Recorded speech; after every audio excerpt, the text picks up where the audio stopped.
কথায় বলে যার আটেও হয় না তার আশিতেও হয় না। উল্টোটাও সত্যি, সদিচ্ছা থাকলে 1 মাসের কাজ একদিনেও করে দেওয়া সম্ভব।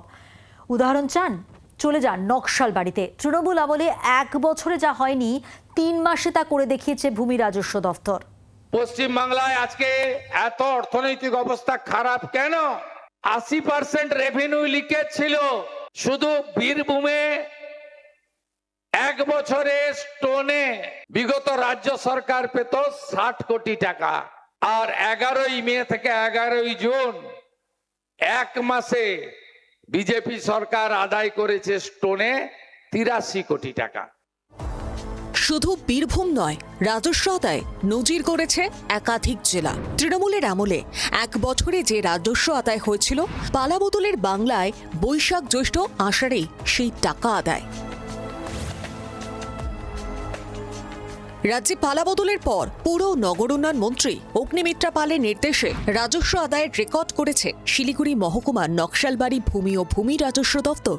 2025-এ তৃণমূল জামানায় 1 বছরে রাজস্ব আদায় ছিল প্রায় 10 লক্ষ টাকা, আর পালাবদল হতেই নতুন সরকারের 3 মাসেই 7 লক্ষ টাকা আদায় করতে সক্ষম হয়েছে ভূমি ও ভূমি রাজস্ব দফতর। তো আগে যেটা হতো যে অনেক কমার্শিয়াল ট্রানজাকশন হতো, মানে কমার্শিয়াল সম্পত্তি বা কমার্শিয়াল ল্যান্ড ইউজ হচ্ছে, কিন্তু সেগুলোর খাজনা সেভাবে আদায় হতো না।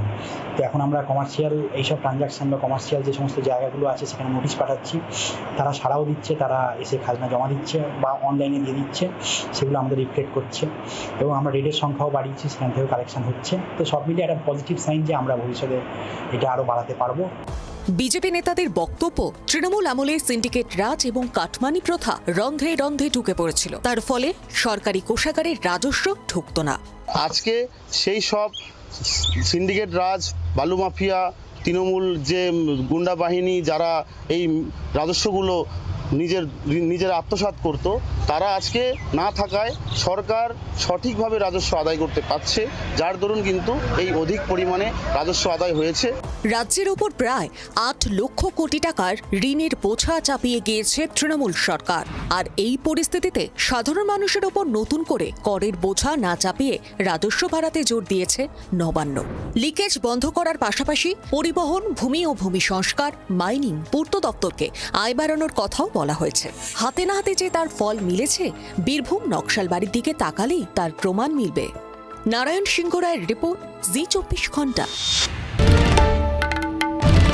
বাংলার আওয়াজ, বাঙালির আবেগ, জি 24 ঘন্টা।